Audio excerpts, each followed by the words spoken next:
যখন সহিহ হাদিস পাবে জেনে রেখো সেটাই আমার মাযহাব, তারই অনুসরণ করো। অর্থাৎ ওই হাদিসকে তারা মানে যে হাদিস মাযহাবের সাথে মিলে। যারা নিজেরাই শিওর না, তাদের মাযহাবের অনুসরণ করব না আল্লাহর ওহীর অনুসরণ করব, রাসূলের মাযহাবের অনুসরণ করব। যে আপনারা মাযহাব মানেন না, মাযহাবের অনুসরণ করেন না, অতএব আপনাদেরকে প্রোগ্রাম করতে দেওয়া হবে না। মাযহাব হলো এক একটা মুজতাহিদের, এক একটা ইজতিহাদের নাম, এক একটা মাযহাব। পবিত্র কোরআন এবং সহিহ হাদিসের নিঃশর্ত অনুসারী মুসলিম। যদি কোনো মুজতাহিদ ইজতিহাদ করে, যদি কোনো গবেষক গবেষণা করে, আর গবেষণা যদি তার সঠিক হয়, সে সঠিক সিদ্ধান্তে পৌঁছতে পারে। আত্মাহারিক টিভি, ওহির আলোয় উদ্ভাসিত জীবনের জন্য। আমার সামনে উপবিষ্ট সমাগত বিভিন্ন অঞ্চল থেকে আগত সুধী মণ্ডলী, পর্দার আড়ালে অবস্থানরত মা ও ভগ্নীগণ, সমস্ত প্রশংসা সেই মহান রব্বুল আলামিনের জন্য, যার অশেষ মেহেরবানিতে আমরা আজকের এই ইসলামী সম্মেলনে উপস্থিত হতে পেরেছি। তাই মহান আল্লাহর শুকরিয়া স্বরূপ সবাই বলি আলহামদুলিল্লাহ। তারপর পরেই বর্ষিত হোক অসংখ্য দরুদ ও সালাম প্রিয় নবী, বিশ্বনবী, রাহমাতুল্লিল আলামিন মুহাম্মদ সাল্লাল্লাহু আলাইহি ওয়াসাল্লামের প্রতি। সম্মানিত উপস্থিতি, আমরা জানি যে আজকের এই প্রোগ্রামে ইসলামী সম্মেলন এই মসজিদে হওয়ার কথা ছিল না। আমাদের এই সম্মেলন হওয়ার কথা ছিল সিলেট আলিয়া মাদ্রাসা ময়দানে, কিন্তু সেখানে আমরা করতে পারিনি। যারা আমাদের এই প্রোগ্রামকে বাধাগ্রস্ত করেছে, যারা এই প্রোগ্রামকে হতে দেয়নি, তারা কিছু অভিযোগ বা কিছু অপবাদ আরোপ করেছে আমাদের উপরে। সেগুলো নিয়ে কিছু কথা বলবো। তাদের যে অপবাদ আমাদের বিরুদ্ধে, তারা যে অভিযোগ পেশ করেছে প্রশাসনের কাছে, সেগুলো কি? তারা এক নম্বরে বলতে চেয়েছে, যেটা প্রশাসন আমাদেরকে জানিয়েছে, যে আপনারা মাযহাব মানেন না, মাযহাবের অনুসরণ করেন না, অতএব আপনাদেরকে প্রোগ্রাম করতে দেওয়া হবে না। মাযহাব আহলে হাদিসরা মানে কি মানে না, এটা আমাদের মনে হয় বুঝার একটু সমস্যা আছে। আজকের বাংলাদেশের গোয়েন্দা সংস্থা, আজকের বাংলাদেশের প্রশাসন আহলে হাদিসদের ব্যাপারে কোনো কিছুই জানে না মনে হয়। যদি তারা বাংলাদেশ আহলে হাদিস যুব সংঘ, আহলে হাদিস আন্দোলন বাংলাদেশ এবং বাংলাদেশের পুরো আহলে হাদিস জামাতকে জানার চেষ্টা করত যে তাদের আকীদা কি, তাদের মানহাজ কি, তাহলে তাদের কাছে অবশ্যই বিষয়গুলো স্পষ্ট হয়ে যেত। আহলে হাদিসরা মাযহাব বিদ্বেষী নয়। যদি কেউ বলে আহলে হাদিসরা মাযহাব বিদ্বেষী, এই কথাটি সঠিক নয়। আমাদের বুঝতে হবে মাযহাব কি জিনিস। মাযহাব হলো চলাচলের রাস্তা। মাযহাব মানে চলাচলের রাস্তা। যেটা মাযহাব বলতে কি বোঝায়?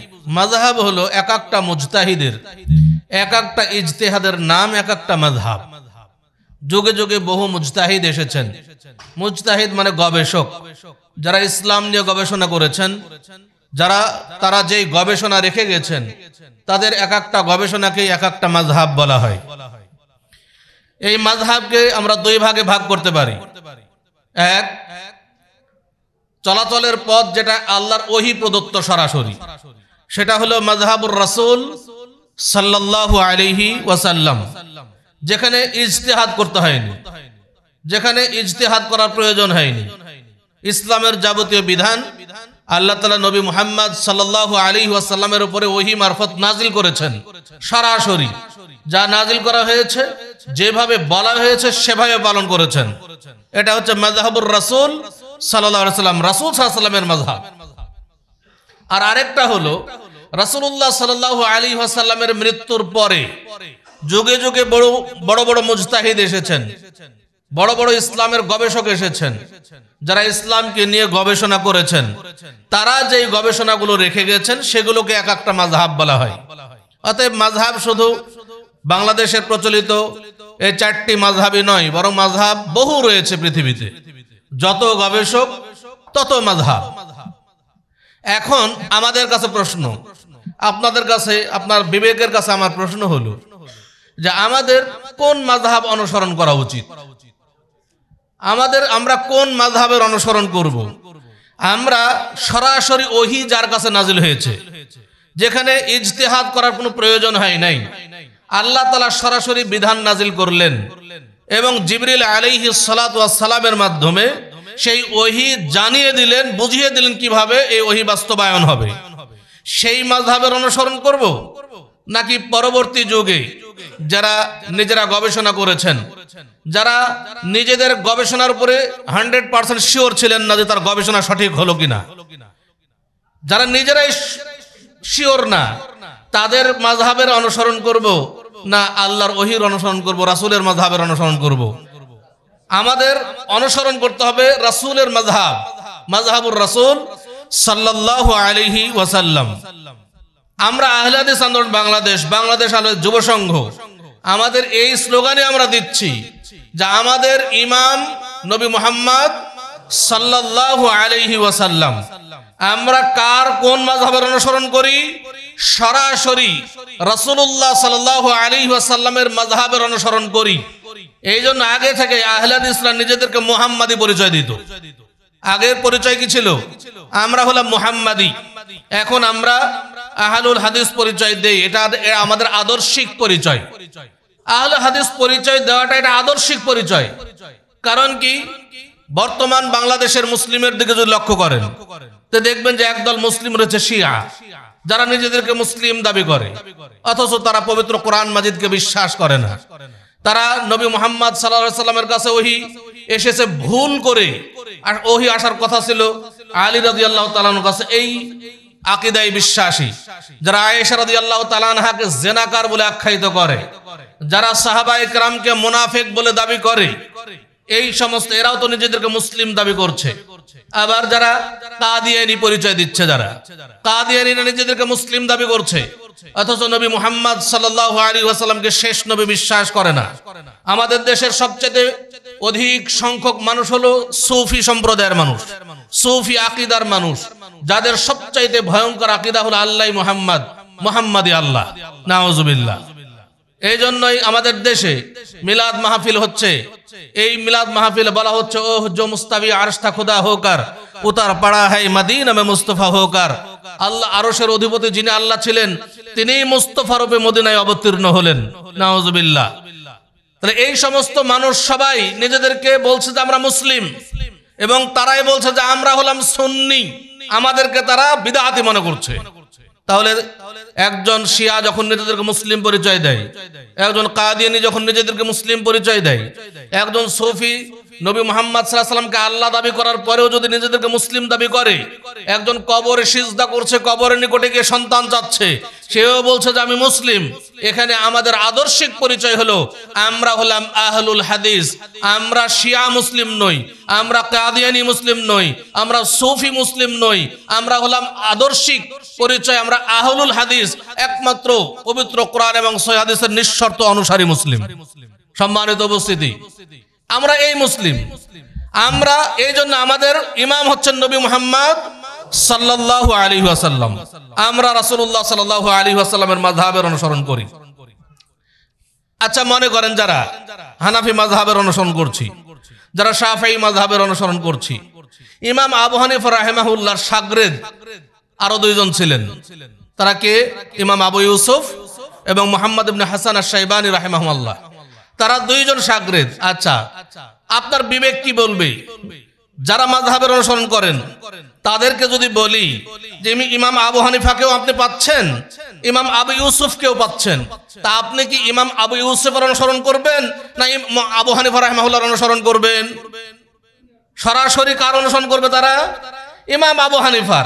ওরা যদি ওদের দাবিতে, এখন যদি আমি বলি যে ইমাম আবু হানিফা রাহিমাহুল্লাহ যার অনুসরণ করতেন, ইমাম শাফিঈ রাহিমাহুল্লাহ যার অনুসরণ করতেন, আমরা যদি তার সবকিছু পাই, তাকে অনুসরণ করি, তাহলে এটা কি আমাদের ভুল হবে? ভুল হবে না। আমরা সরাসরি নবী মুহাম্মদ সাল্লাল্লাহু আলাইহি ওয়াসাল্লামকে ইমাম হিসেবে মানি, নবী মুহাম্মদ সাল্লাল্লাহু আলাইহি ওয়াসাল্লামের মাযহাব অনুসরণ করি, যেটা আল্লাহর রাসূল সাল্লাল্লাহু আলাইহি ওয়াসাল্লাম তার মৃত্যুর মাত্র 80 দিন পূর্বে তিনি ঘোষণা দিলেন, তারাকতু ফীকুম আমরাইন লান তাদিল্লু মা তামাসসাকতুম বিহিমা কিতাবাল্লাহি ওয়া সুন্নাত নবিয়্যিহি। আমি তোমাদের মাঝে দুইটি বস্তু ছেড়ে যাচ্ছি, যতদিন পর্যন্ত তোমরা এই দুইটি বস্তুকে দৃঢ়ভাবে আঁকড়ে ধরে থাকবে ততদিন পর্যন্ত তোমরা পথ ভ্রষ্ট হবে না। অতএব আমাদের এই মাযহাবকে বুঝতে হবে। আজকে যারা মাযহাবের অনুসরণ করছে তারা যদি সঠিকভাবে মাযহাবকে বুঝতো তাহলে কখনোই তারা আমাদের বিরোধিতা করতো না। কারণ আহলুল হাদিস এটা কোনো দলের নাম নয়, আহলে হাদিস এটা একটা আদর্শের নাম। এই আদর্শ যারা একমাত্র ওহীর অনুসরণ করে, কোনো ব্যক্তির অনুসরণ করে না। আপনি যখন নিজেদেরকে হানাফি বলবেন একটা ব্যক্তির অনুসরণ হলো, নিজেকে শাফেঈ বলবেন একটা ব্যক্তির অনুসরণ হলো। আর আমরা বলছি আমরা আহলুল হাদিস, পবিত্র কোরআন এবং সহিহ হাদিসের অনুসারী। এটা কোনো ব্যক্তি নয়, এটা সরাসরি আল্লাহর ওহী। আল্লাহর ওহী অভ্রান্ত, কখনো ভুল হওয়া সম্ভব নয়। মানুষ হিসেবে আমি যত বড়ই হই না কেন আমার ভুল হওয়া স্বাভাবিক। সম্মানিত উপস্থিতি, এখন বলবেন ইমাম আবু হানিফা রাহিমাহুল্লাহর যারা অনুসরণ করছি, ইমাম আবু হানিফা রাহিমাহুল্লাহ তিনি কি ভুল করে গেছেন? তিনি কি কোরআন হাদিসের অনুসরণ করেননি? তার কথা কোরআন হাদিসের বাইরে আপনারা কিভাবে বলছেন? আপনারা যেটা পালন করছেন সে তার সাথে ইমাম আবু হানিফা রাহিমাহুল্লাহর আমল মিলছে না, তাহলে তিনি কি কোরআন হাদিসের বাইরে আমল করেছেন নাকি? আমরা বিশ্বাস করি ইমাম আবু হানিফা রাহিমাহুল্লাহ, ইমাম শাফিঈ রাহিমাহুল্লাহ, ইমাম আহমদ বিন হাম্বল রাহিমাহুল্লাহ, ইমাম মালিক রাহিমাহুল্লাহ সহ ইমাম আউজাঈ, ইমাম সাউরি, দাউদ আয-যাহিরি, যত মাযহাবের যত ইমাম আছে সবাই আহলুস সুন্নাহ ওয়াল জামাআতের আকীদার অনুসারী ছিলেন। এবং তারা কখনোই কোরআন হাদিস জেনে শুনে তার বিরোধিতায় লিপ্ত হননি। কোরআন সুন্নাহ জেনে শুনে তারা তার বিরুদ্ধে অবস্থান নেননি, তার বিপরীত মত পোষণ করেননি। তাহলে কোরআন হাদিসের সাথে তাদের মতের বৈপরীত্য হচ্ছে কেন? তার কারণ হলো বর্তমান জামানায় আমরা যেমন বুখারী, মুসলিম, আবু দাউদ, তিরমিজি, নাসাই, ইবনে মাজাহ হাদিসের যত কিতাব আকারে পেয়ে গেছি। ইমামদের জামানায় কিন্তু হাদিস সংকলন ছিল না, সকল হাদিস তাদের কাছে পৌঁছেনি, সকল হাদিস তাদের কাছে পৌঁছেছিল না। যেমন উদাহরণ দিলে বুঝবেন, ইমাম আবু হানিফা রাহিমাহুল্লাহ কত হিজরিতে মৃত্যুবরণ করেছেন? 150 হিজরিতে ইমাম আবু হানিফা রাহিমাহুল্লাহ তিনি মৃত্যুবরণ করলেন। তিনি হলেন সবচাইতে 4 ইমামের মধ্যে সবচাইতে বড় ইমাম। আচ্ছা বলেন, ইমাম বুখারী রাহিমাহুল্লাহ তিনি কত হিজরিতে জন্মগ্রহণ করেছেন? 194 হিজরিতে জন্মগ্রহণ করেছেন। আমাদের বাংলাদেশে প্রসিদ্ধ 6টি হাদিসের কিতাব বুখারী, মুসলিম, আবু দাউদ, তিরমিজি, নাসাই, ইবনে মাজাহ, 6টা গ্রন্থের 6 জন ইমাম, হাদিসের ইমাম। এই 6 জন ইমামের মধ্যে সবচাইতে বড় ইমাম কে ছিলেন? ইমাম বুখারী রাহিমাহুল্লাহ। তার জন্ম সবার আগে হয়েছিল 6 জনের আগে, 6 জনের মধ্যে ইমাম বুখারী রাহিমাহুল্লাহ জন্মগ্রহণ করলেন 194 হিজরিতে। আর ইমাম আবু হানিফা রাহিমাহুল্লাহ মৃত্যুবরণ করলেন 150 হিজরিতে। যে ইমাম বুখারী রাহিমাহুল্লাহ ইমাম আবু হানিফা রাহিমাহুল্লাহর মৃত্যুর অনেক বছর পরে এসে জন্মগ্রহণ করলেন, তারপর তিনি বড় হলেন, লেখাপড়া করলেন, তারপরে সহিহুল বুখারী সংকলিত হলো। আর এই বুখারী হচ্ছে পৃথিবীর সবচেয়ে বিশুদ্ধতম কিতাব, হাদিসের কিতাব। তাহলে বুঝেন যে ইমামদের জামানায় হাদিস সংকলন ছিল না। ইমামদের জামানার অনেক পরে এসে হাদিসগুলো সংকলিত হয়েছে। ইমামদের জামানা এটা ছিল না। যখন তাদের কাছে কোনো বিষয় এসেছে তখন তারা নিজেদের ইজতিহাদ করে, গবেষণা করে মানুষকে সঠিক পথ দেখানোর চেষ্টা করেছেন। তারা কখনো ইসলাম নিয়ে মানুষের সাথে প্রতারণা করেননি। তারা অবশ্যই মানুষকে সঠিক পথ দেখানোর চেষ্টা করেছেন। কেন করেছিলেন? এখানেও কিন্তু রাসূলুল্লাহ সাল্লাল্লাহু আলাইহি ওয়াসাল্লামের অনুমতি রয়েছে। তিনি বলেছেন, ইদা হাকামাল হাকিম ফাজতাহাদা ফাআসাবা ফালাহু আজরান। যদি কোনো মুজতাহিদ ইজতিহাদ করে, যদি কোনো গবেষক গবেষণা করে আর গবেষণা যদি তার সঠিক হয়, সে সঠিক সিদ্ধান্তে পৌঁছতে পারে, তাহলে তার জন্য 2 নেকি, ডবল নেকি। আর যদি তার গবেষণা ভুল হয়, ভুল হলেও 1 নেকি। এই কথা যদি রাসূলুল্লাহ সাল্লাল্লাহু আলাইহি ওয়াসাল্লাম না বলতেন, কোন ইমাম ইজতিহাদ করতেন না। তারা ইজতিহাদ করেছেন যখন দেখেছেন হাদিস পাচ্ছেন না, তখন মানুষকে তো একটা পথ দেখাইতে হবে। যেহেতু তারা বড় বড় পণ্ডিত ছিলেন, অনেক জ্ঞানী ব্যক্তি ছিলেন, সেহেতু তারা মানুষকে সঠিক পথ দেখানোর চেষ্টা করেছেন। কিন্তু তারা জানতেন যে এটা যেহেতু আমি দলিল পেলাম না, এর বিপরীতে, আমার কথার বিপরীতে সহিহ হাদিস সংকলিত হবে আস্তে আস্তে। কারণ সহিহ হাদিস সংকলনের কাজ তো আগে থেকে শুরু হয়ে গেছিল। আস্তে আস্তে আমার কথার বিরুদ্ধে সহিহ হাদিস আসতে পারে, এই জন্য তারা নিজেদেরকে কিন্তু ক্লিয়ার করে গেছেন। তারা নিজেরা কিন্তু তাদের অনুসরণ করতে বলেননি। ইমাম আবু হানিফা রাহিমাহুল্লাহ বলেননি যে তোমরা আমার অনুসরণ করো। ইমাম শাফিঈ রাহিমাহুল্লাহ বলেননি যে তোমরা আমার তাকলিদ করো। এটা কেউ বলেননি, কোনো ইমাম বলেননি। বরং তারা কিন্তু নিষেধই করে গেছেন। তারা তাদেরকে নিজেদেরকে ক্লিয়ার করে গেছেন। ইমাম আবু হানিফা রাহিমাহুল্লাহ তিনি বলছেন, ইযা সাহহাল হাদিসু ফাহুয়া মাযহাবি, যখন সহিহ হাদিস পাবে জেনে রেখো সেটাই আমার মাযহাব, তারই অনুসরণ করো। তাহলে ইমাম আবু হানিফা রাহিমাহুল্লাহ জানতেন যে আমার কথার বিপরীতে সহিহ হাদিস আসবে। তাহলে যখন আমার কথার বিপরীতে সহিহ হাদিস চলে আসবে, মানুষ যেন আমার কথার তাকলিদ না করে, সহিহ হাদিসকে গ্রহণ করে, এই জন্য তিনি নিজেই স্পষ্ট ভাষায় ঘোষণা দিয়ে গেছেন। আমরা আহলে হাদিসরা ওই ইমামদের সম্মান করি, ইমামদের এই কথাকে সম্মান করি। তারা যে নির্দেশনা দিয়ে গেছেন সেই নির্দেশনা আমরা ফলো করি।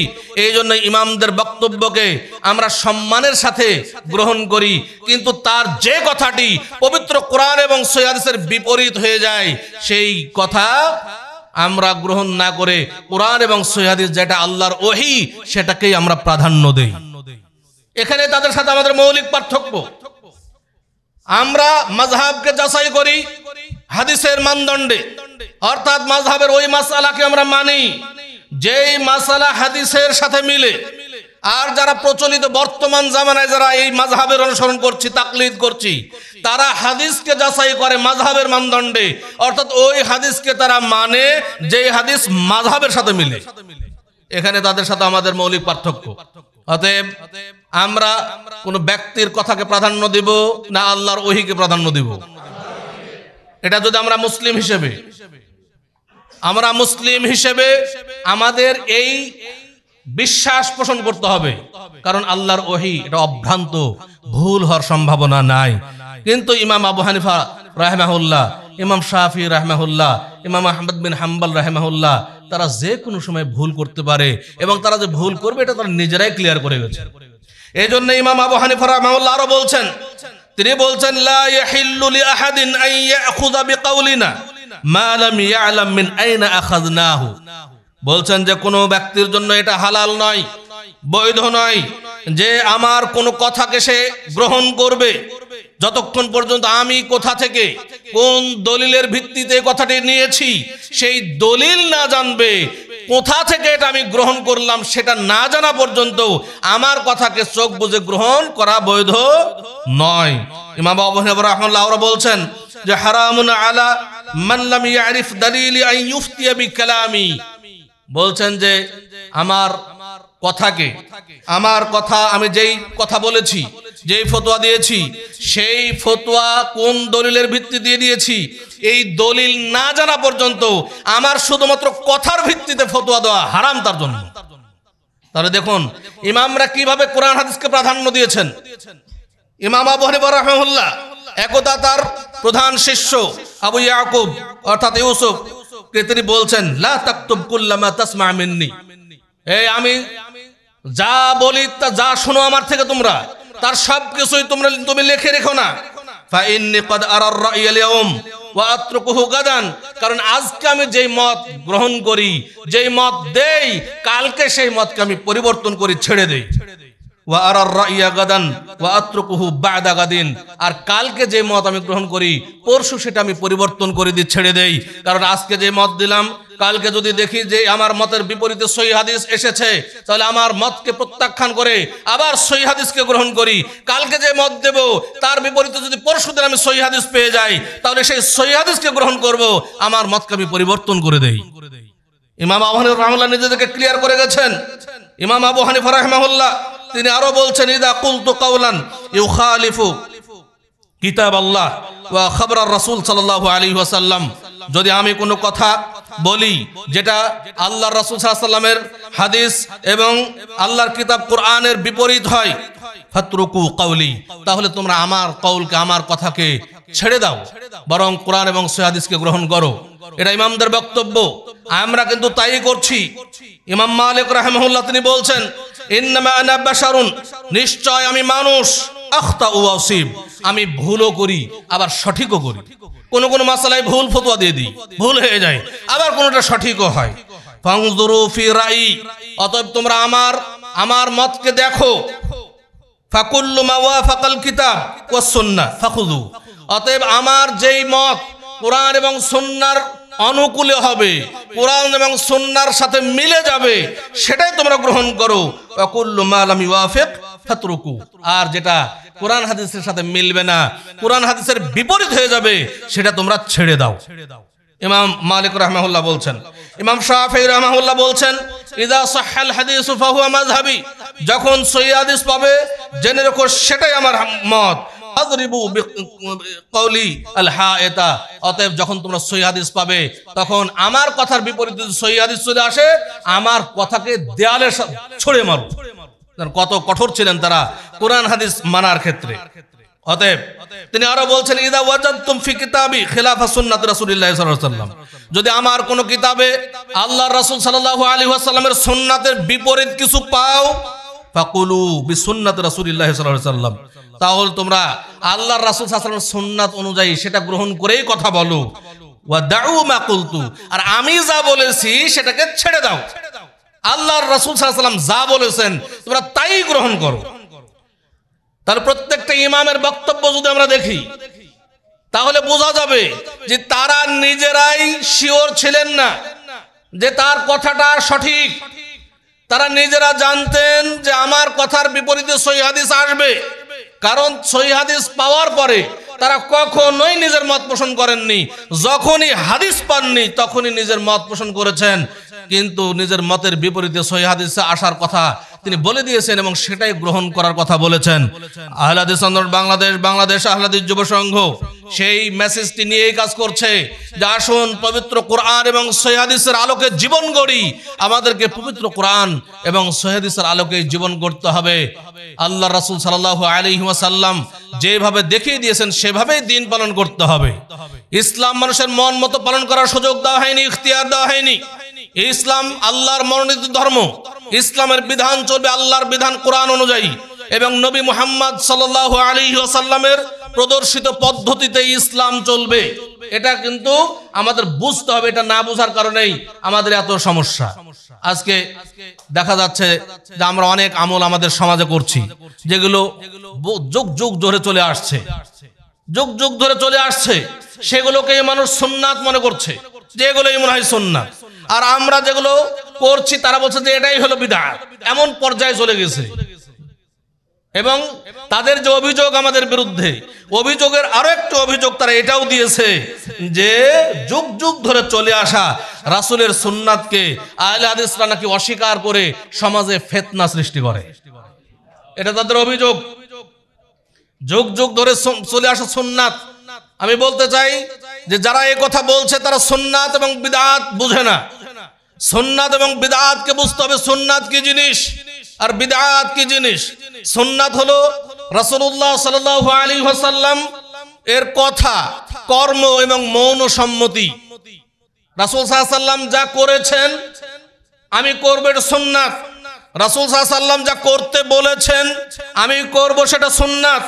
রাসূলুল্লাহ সাল্লাল্লাহু আলাইহি ওয়াসাল্লাম কাউকে করতে দেখলেন, নিষেধ করলেন না, আমি করব, সেটাও সুন্নাত। বিদআতের সম্পূর্ণ বিপরীত। রাসূল সাল্লাল্লাহু আলাইহি ওয়াসাল্লাম করেননি, করতেও বলেননি, সমর্থন করেননি। আমি আপনি যদি সেটা ইবাদত মনে করে পালন করি, আমি আপনি যদি সেটা নেকি পর উদ্দেশ্যে পালন করি, তাহলে সেটাই হবে বিদআত। এই জন্য পৃথিবীতে যত বিদআত রয়েছে, কোনো বিদআতই খারাপ কাজ নয় মানুষের দৃষ্টিতে। মানুষের দৃষ্টিতে প্রত্যেকটা বিদআত ভালো কাজ। আমরা ভালো কাজের দোহাই দিয়ে যেগুলো করি যে কাজটা তো খারাপ নয়, সমস্যা কি, করলে সমস্যা কি, অথচ প্রত্যেকটি বিদআত পৃথিবীতে আছে। মানবিক দৃষ্টিতে সবগুলো ভালো কাজ, কোনোটাই খারাপ কাজ না। কেন? কারণ বিদআত বলা হয় ওই কাজকে যেই কাজ মানুষ নেকি পাওয়ার উদ্দেশ্যে করে, অথচ রাসূল সাল্লাল্লাহু আলাইহি ওয়াসাল্লাম করেননি, করতেও বলেননি, সমর্থন করেননি, ওইটাই তো বিদআত। আচ্ছা বলেন তো, একজন চোর যখন চুরি করে তখন কি সে নেকি পাওয়ার উদ্দেশ্যে করে? ও জানে চুরি করা মহাপাপ, তারপরেও করে। একজন ছিনতাইকারী ছিনতাই করছে, সে কখনো মনে করে না ছিনতাই করলে নেকি পাবো, সে মনে করে যে পাপ, তারপরেও করে। একজন জেনাকার, সে জানেন জেনা করা মহাপাপ, তারপরেও জেনা করে, কিন্তু মানুষ নেকি পাওয়ার উদ্দেশ্যে ওই কাজটাই করে যেই কাজটাকে সে ভালো মনে করে করে। আর ওই ভালো কাজটাই বিদআত, যেই ভালো কাজ মানুষ ভালো মনে করে করছে, নেকি পাওয়ার উদ্দেশ্যে করছে, অথচ রাসূলুল্লাহ সাল্লাল্লাহু আলাইহি ওয়াসাল্লাম করেননি, করতেও বলেননি, সমর্থন করেননি, ওই ভালো কাজটাই বিদআত। আর এই ভালো কাজের ব্যাপারে যেটা রাসূল সাল্লাল্লাহু আলাইহি ওয়াসাল্লাম করেননি, করতে বলেননি, সমর্থন করেননি, সেটাকে বিদআত বলে আখ্যায়িত করা হচ্ছে। আর রাসূল সাল্লাল্লাহু আলাইহি ওয়াসাল্লাম বলছেন, কুল্লু বিদআতিন দালালা, প্রত্যেক বিদআত হচ্ছে ভ্রষ্টতা, ওয়া কুল্লু দালালাতিন ফিন্নার, প্রত্যেক ভ্রষ্টতার পরিণাম হলো জাহান্নাম। অতএব ভালো কাজের দোহাই দিয়ে কিছু করার সুযোগ নাই। ইসলাম ওইটাই, রাসূল সাল্লাল্লাহু আলাইহি ওয়াসাল্লাম যা করেছেন তা করবো, এটাই সুন্নাত, এটাই ইসলাম। এই জন্যই আলী ইবনে আবি তালেব রাদিয়াল্লাহু তাআলা আনহু একটা উদাহরণ পেশ করেছেন। তিনি বলছেন, লাউ কানা দ্বীনু বির-রায়, যদি দ্বীন ইসলাম মানুষের বিবেক দিয়ে চলতো, অর্থাৎ মানুষের বিবেক যেটাকে ভালো মনে করে সেটাই যদি দ্বীন হতো, ইসলাম হতো, লাকানা আসফালুল খুফফি আওলা বিল মাসহি মিন আলা, তাহলে আমরা যে পায়ে মোজা পরি, এই মোজার উপরি ভাগ মাসা করার চাইতে নিচের ভাগ মাসা করায় মানুষের বিবেক প্রাধান্য দিত। মানুষের বিবেক বলতো ময়লা লাগলে নিচের ভাগে লাগে, অতএব মাসা করলে নিচের ভাগে করব, এটা মানুষের বিবেক বলতো। ওয়াকাদ রাআইতু রাসূলুল্লাহ সাল্লাল্লাহু আলাইহি ওয়াসাল্লাম ইয়ামসাহু আলা যাহিরি খুফফাইহি, অথচ আমি রাসূলুল্লাহ সাল্লাল্লাহু আলাইহি ওয়াসাল্লামকে দেখেছি তিনি তার মোজার উপরি ভাগ মাসা করতেন। অতএব আমার আপনার বিবেক যতই বলুক মোজার নিচের ভাগ মাসা করলে ভালো হয়, বিবেক দিয়ে ইসলাম চলবে না। আল্লাহর রাসূল সাল্লাল্লাহু আলাইহি ওয়াসাল্লাম মোজার উপরি ভাগ মাসা করতেন, আমাকে আপনাকে উপরি ভাগে মাসা করতে হবে, এর নাম ইসলাম। একদা এক বেদুইন রাসূল সাল্লাল্লাহু আলাইহি ওয়াসাল্লামের কাছে আসলেন, এসে বলছেন যে হে আল্লাহ রাসূল সাল্লাল্লাহু আলাইহি ওয়াসাল্লাম, আমি কিভাবে ওযু করব, আমাকে ওযু শিক্ষা দিন।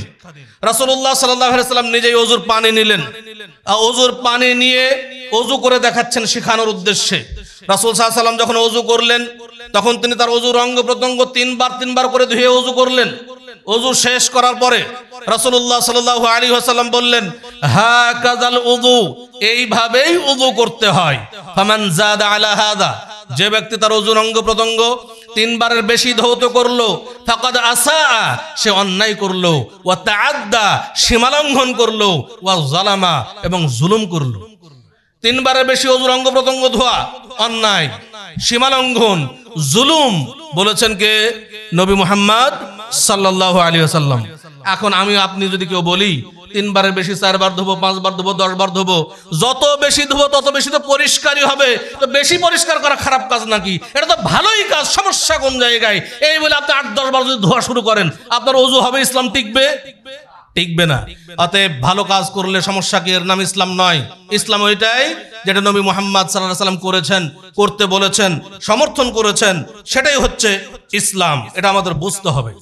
সম্মানিত উপস্থিতি, অতএব আহলে হাদিসরা যুগ যুগ ধরে সুন্নাত চলে আসা সুন্নাতকে অস্বীকার করে না। আহলে হাদিসরা যুগ যুগ ধরে যে সমস্ত বিদআত এবং শিরক সমাজে প্রচলিত হয়েছে, এবং শিরক এবং বিদআতের প্রচলনের ফলে সমাজে, মুসলিম সমাজে ফিতনার সৃষ্টি হয়েছে। আহলে হাদিস আন্দোলন বাংলাদেশ আহলে হাদিস যুব সংঘ সেই সমাজে প্রচলিত শিরক এবং বিদআতকে অস্বীকার করে, সেগুলোকে উৎখাত করে এই সমাজে ফিতনা দূর করতে চায়। সম্মানিত উপস্থিতি, আমাদেরকে মিথ্যা অপবাদ দেবেন না। আমরা কখনোই সুন্নাতকে অস্বীকার করি না। আমরা যা করি বিদআতকে অস্বীকার করি, আমরা শিরককে অস্বীকার করি। আজকে বাংলার মানুষ দেখেন কবরে যে সিজদা করছে, বাংলার মানুষ কবরের নিকটে গিয়ে সন্তান চায়, অথচ আল্লাহর রাসূল সাল্লাল্লাহু আলাইহি ওয়াসাল্লামের কবরের নিকটে গিয়ে কোন সাহাবী কখনো সন্তান চেয়েছেন? আল্লাহর রাসূল সাল্লাল্লাহু আলাইহি ওয়াসাল্লামের কবরে কোন সাহাবায়ে কেরাম কেউ সিজদা করেছিলেন? সে করেন নাই।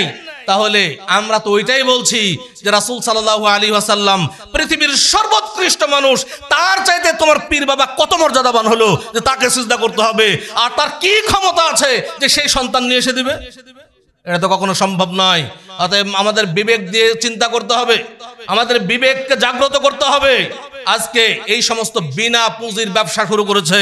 যখন আহলে হাদিসরা এই সমস্ত শিরিককে উৎখাত করছে, যখন তাদের পেট এবং পকেটে আঘাত লাগছে, তখনই তারা এটা সহ্য করতে পারছে না, আহলে হাদিসদের ইসলামী সম্মেলনগুলোকে বন্ধ করার চেষ্টা করছে। সম্মানিত উপস্থিতি, অতএব আমাদের আহলে হাদিস জামাতকে ঐক্যবদ্ধ হতে হবে, আমাদের আহলে হাদিস জামাতকে ঐক্যবদ্ধ হতে হবে, আহলে হাদিস জামাতকে শক্তিশালী হতে হবে। আজকে বাতিলরা ঐক্যবদ্ধ, আহলে হাদিসদের বিপরীতে বাতিলরা ঐক্যবদ্ধ, যেমন ভাবে মুসলিমদের বিপরীতে ইহুদি, খ্রিস্টান, হিন্দু, বৌদ্ধ সকলে ঐক্যবদ্ধ, অনুরূপ ভাবে আহলে হাদিসদের বিরুদ্ধে যত বাতিলগুলো আছে সবগুলো ঐক্যবদ্ধ। অতএব এই ঐক্যবদ্ধ শক্তির মোকাবেলা বিচ্ছিন্ন কোনো শক্তি দিয়ে হবে না। এই জন্য আমাদের ঐক্যবদ্ধ শক্তি তৈরি করতে হবে। যদি আমরা সবাই মনে করি যে আমরা বিচ্ছিন্ন থাকবো, কখনোই শক্তি তৈরি হবে না। এই জন্য সকলের কাছে আকুল আবেদন, আমরা ঐক্যবদ্ধ জীবন যাপন করি, আমরা ঐক্য গড়ে তুলি, একটা শক্তি দাওয়াতি ময়দানকে শক্তিশালী করতে হবে। যখনই আমরা শক্তিশালী করতে পারবো, ইনশাআল্লাহ বাতিলরা আমাদেরকে দেখে প্রকম্পিত হবে ইনশাআল্লাহ। সম্মানিত উপস্থিতি, পরিশেষে আমি আপনাদেরকে বলবো যে আমাদের নিরাশ হওয়ার কিছুই নেই। বাধা আসলে মনে হয় যে আমরা হক পথে আছি, হক পথে থাকলে বাধা আসবে, এটা স্বাভাবিক কথা। আর বাধা আসলেই ইনশাআল্লাহ আরো গতি বাড়বে আমাদের, এবং তাদের বাধার কারণেই আলহামদুলিল্লাহ আমাদের ব্যাপক প্রচারণাও হয়েছে। আলহামদুলিল্লাহ, যেই প্রচারণা আমাদের কষ্ট করে করতে হতো, তারা নিজেরাই কষ্ট করে সেটা করেছে, এই জন্য তাদেরকে ধন্যবাদ। সম্মানিত উপস্থিতি, অতএব আমরা আসুন আমরা নিরাশ না হই, আমরা আরো আমাদের ইমানি তেজ, ইমানি বল আমরা আরো শক্তিশালী করি। আল্লাহ তাআলা আমাদের সেই তৌফিক দান করুন, আহলে হাদিস জামাতকে ঐক্যবদ্ধ হওয়ার তৌফিক দান করুন, আহলে হাদিস জামাতের ঈমানকে আরো মজবুত করুন। এই আহলে হাদিস জামাতের মাধ্যমে ইনশাআল্লাহ এই সিলেটের মাটিতে বলে যাচ্ছি, এই সিলেটে ইনশাআল্লাহ যাবতীয় শিরিক বিদআত দূর হবেই হবে ইনশাআল্লাহ, সেই দিন বেশি দূরে নাই। আল্লাহ তাআলা আমাদেরকে কবুল করুন, আমিন। এই বলেই আজকের আলোচনা এখানে শেষ করছি। আকুলু কওলি হাযা ওয়া আস্তাগফিরুল্লাহ লি ওয়া লাকুম ওয়া লিসাইরিল মুসলিমিন ফাস্তাগফিরুহু ইন্নাহু হুয়াল গফুরুর রহিম। আসসালামু আলাইকুম ওয়া রাহমাতুল্লাহি ওয়া বারাকাতুহু।